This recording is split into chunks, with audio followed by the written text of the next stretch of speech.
The 2025 general election in Tanzania began with a sense of anticipation, but quickly turned into one of the most turbulent political moments in the country's history. Campaigns officially started in early October, with President Samia Suluhu Hassan seeking a second term under the ruling Chama cha Mapinduzi (CCM) party. Her leadership since 2021 had brought relative stability, but opposition voices accused her government of tightening control over political freedoms and media.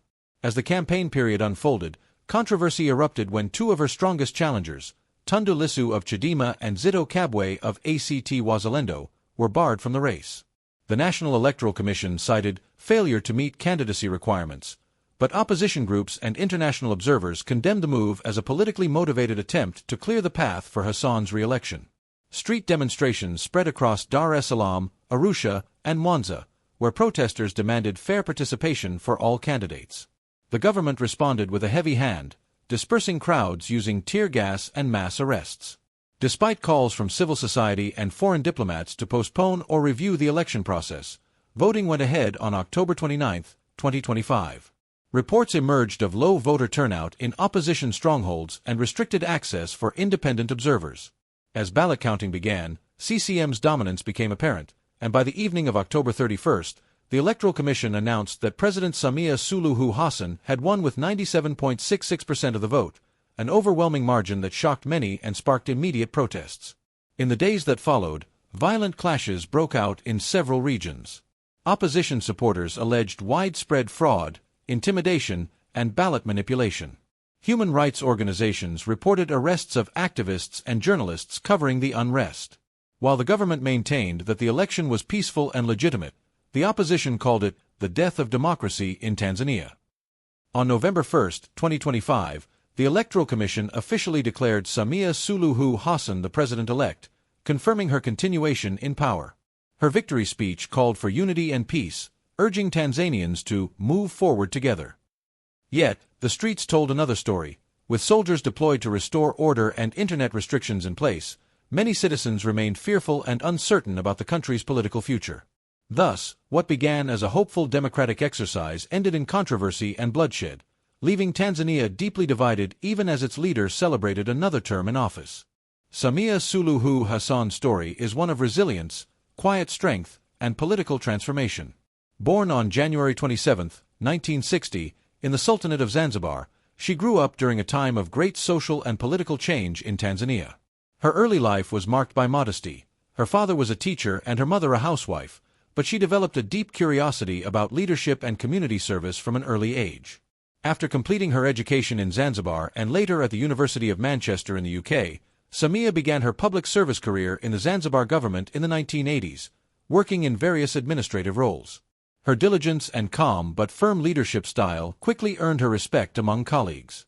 She rose through the ranks and eventually entered politics formally in the year 2000, when she was elected as a member of the Zanzibar House of Representatives, representing the ruling Chama cha Mapinduzi (CCM) party. Her political star continued to rise. In 2010, she was elected to Tanzania's National Assembly, and President Jakaya Kikwete appointed her as Minister of State for Union Affairs, where she worked on strengthening the relationship between mainland Tanzania and Zanzibar, a politically sensitive task that she handled with characteristic diplomacy. Samia's defining political moment came in 2015, when she was chosen by John Pombe Magufuli as his running mate in the general elections. Their ticket won, making her Tanzania's first-ever female vice president. In that role, she became known for her composure and loyalty, often working quietly behind the scenes while Magufuli, nicknamed the Bulldozer, took a more aggressive public approach to leadership. When President Magufuli died suddenly in March 2021, Samia Suluhu Hassan made history by assuming the presidency, becoming Tanzania's first female head of state. Her swearing-in was a moment of both shock and pride for the nation. Many wondered whether she would follow Magufuli's hardline legacy or carve her own path. In her early years as president, Samia took steps to open up the political space that had been restricted under her predecessor. She lifted bans on some media outlets, re-engaged with international organizations, and encouraged economic recovery after the COVID-19 pandemic. Her diplomatic tone and efforts to rebuild Tanzania's global reputation won her praise both locally and abroad. However, as her leadership matured, critics began to accuse her of consolidating power within the ruling CCM. By the time she sought re-election in 2025, opposition parties complained of shrinking freedoms and political suppression. The controversial 2025 election, which she won by a landslide amid protests and accusations of exclusion, marked a turning point, showing both her political dominance and the growing unease about democracy in Tanzania. Today, Samia Suluhu Hassan stands as a symbol of progress and paradox, a woman who shattered the highest political glass ceiling in Tanzania, yet whose rule reflects the delicate balance between reform and control. From a quiet girl in Zanzibar to the most powerful woman in East Africa, her leadership story continues to shape Tanzania's modern political history. Samia Suluhu Hassan's journey in leadership is a remarkable story of transformation, resilience, and complexity, a tale that begins quietly on the islands of Zanzibar and unfolds into one of Africa's most talked-about presidencies. Born on January 27, 1960, in Zanzibar, Samia grew up in a modest family where her father worked as a teacher and her mother as a homemaker. She was curious, disciplined, and observant, qualities that would later define her style of leadership. After her early education in Zanzibar, she pursued further studies in Tanzania and abroad, eventually earning a degree in public administration and later a postgraduate diploma in economics at the University of Manchester in the United Kingdom. Her career in public service began in the 1980s, when she joined the Zanzibar government in various administrative roles. Her work ethic and composure quickly earned her respect. In 2000, she made her first major political step when she was elected as a member of the Zanzibar House of Representatives under the Chama cha Mapinduzi (CCM) party. From that point, her political rise was steady and calculated. In 2010, Samia moved to the Tanzanian National Assembly, where her calm leadership style and ability to bridge divides caught the attention of senior figures in CCM. President Jakaya Kikwete appointed her as Minister of State for Union Affairs, a post that required sensitivity and diplomacy in maintaining the delicate union between Zanzibar and mainland Tanzania. She handled the role with quiet confidence, avoiding public confrontation but earning a reputation for efficiency and fairness. Her defining moment came in 2015, when the late John Pombe Magufuli selected her as his running mate for the presidency. Their partnership made history when they won the election, and she became Tanzania's first female vice president. Magufuli's rule was marked by strict governance, anti-corruption campaigns, and hostility toward dissent. Samia remained largely in the background, loyal, reserved, and rarely outspoken, but her poise during those turbulent years earned her admiration from both supporters and critics. Then, in March 2021, tragedy and destiny collided when President Magufuli died suddenly. Samia Suluhu Hassan, as vice president, was sworn in as Tanzania's first female president, stepping into a role that few could have imagined for her just years before. Her inauguration was both historic and uncertain. Many wondered if she would continue Magufuli's hardline style or chart her own course. Almost immediately, she began to reshape the nation's image. She reopened Tanzania to international engagement, restored relations with the World Health Organization, and acknowledged the reality of COVID-19 after months of government denial. Vaccination campaigns were introduced, scientists were allowed to speak freely again, and she reopened doors to foreign aid that had long been shut. Economically, she turned Tanzania outward. She revived stalled projects, encouraged investment, and personally led promotional efforts, even appearing in the documentary The Royal Tour, to market Tanzania's tourism potential. The film presented her as a confident and visionary leader, a stark contrast to her quiet years as vice president. She also worked to strengthen trade ties across East Africa, rebuilt relations with Kenya after years of tension, and emphasized regional cooperation. Her leadership also broke barriers for women. She appointed more women to high government positions than any of her predecessors, emphasizing education, healthcare, and gender equality.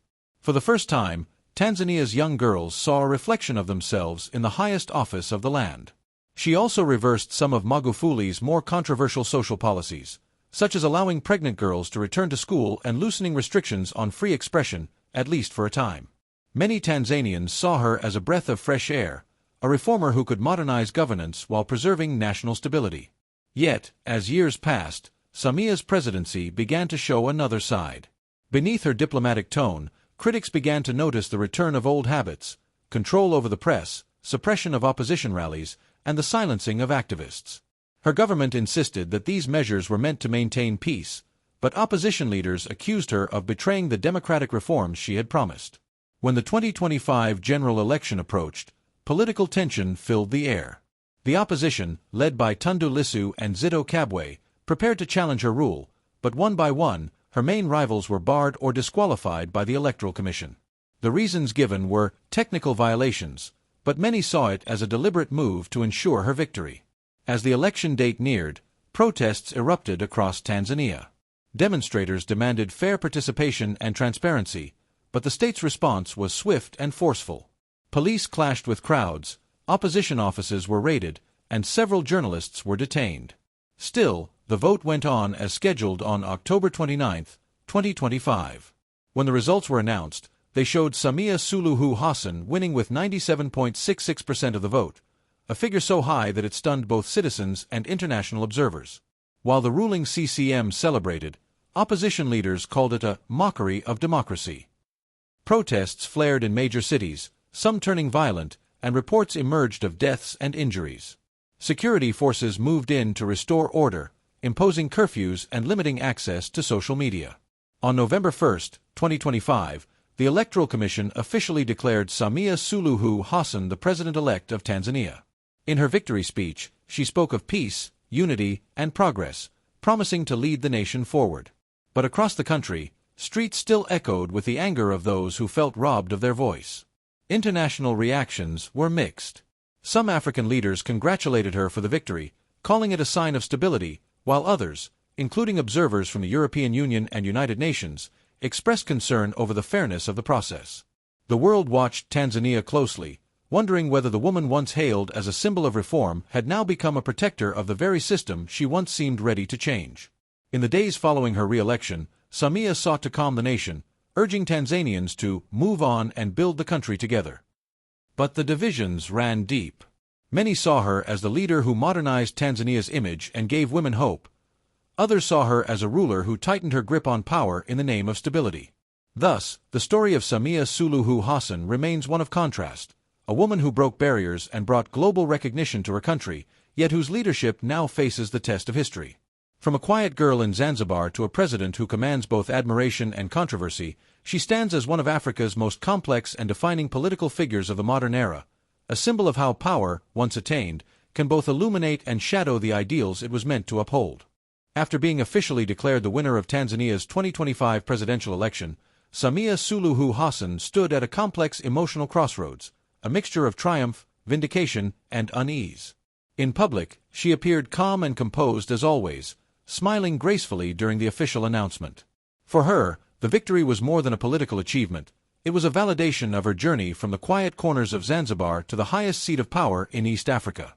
Standing before the cameras, she spoke about peace, unity, and the will of the people. To many of her supporters, this was a woman who had defied odds, broken barriers, and once again proven her resilience in a male-dominated political landscape. But behind the celebrations, reports and insiders close to the State House describe her mood as deeply reflective. She knew the road to victory had not been smooth. It was scarred by protests, international criticism, and public unrest. In private, she was said to have expressed both pride and concern, pride in securing another mandate to pursue her development agenda, and concern over the growing mistrust that clouded her government's image. As night fell on Dar es Salaam after the results were confirmed, the atmosphere outside contrasted sharply with the quiet inside the presidential residence. Crowds chanted in protest, social media buzzed with anger, and tension rippled across the nation.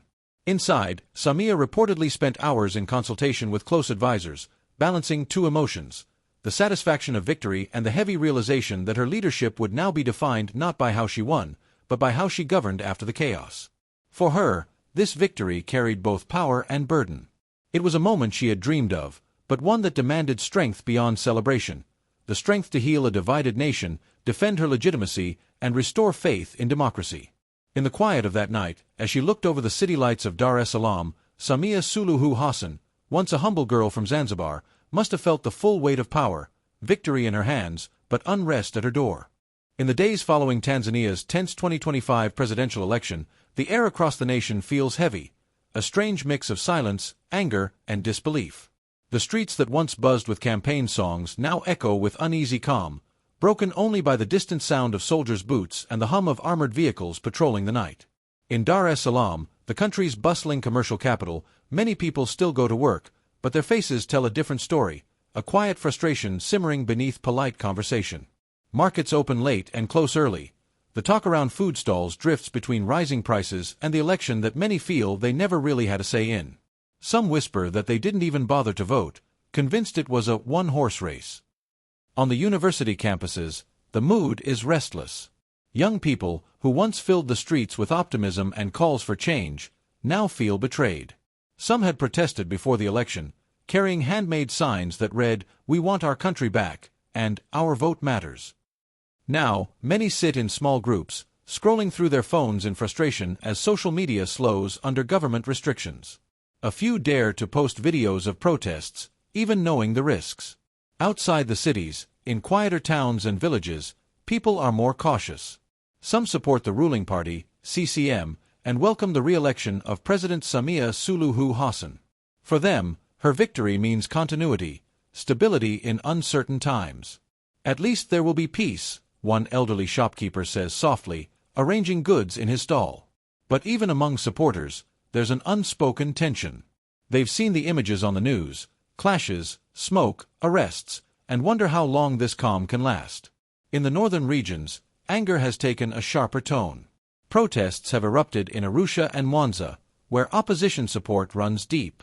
The streets there are alive with chants, and the scent of burning tires hangs in the air. Security forces have been deployed heavily, and curfews have turned once vibrant neighborhoods into ghost towns after dusk. Some people flee to safer areas, others stay, determined to make their voices heard despite the danger. Across the ocean in Zanzibar, the mood is different yet no less intense. Many islanders, proud of Samia's roots there, celebrate her re-election, but even amid the cheers, conversations grow quiet when talk turns to the protests on the mainland. There is pride, yes, but also worry. A fear that Tanzania's unity, something she once championed as Minister of Union Affairs, is being tested like never before. Inside homes across the country, families gather around dimly lit TVs or radios to hear the latest updates. Some stations play patriotic songs calling for peace. Others go silent altogether, their signals cut off. Mothers hush their children as gunfire echoes faintly in the distance. Fathers speak in lowered tones about the curfews, the soldiers, the neighbors who disappeared after demonstrations. Yet even amid fear, hope quietly lingers.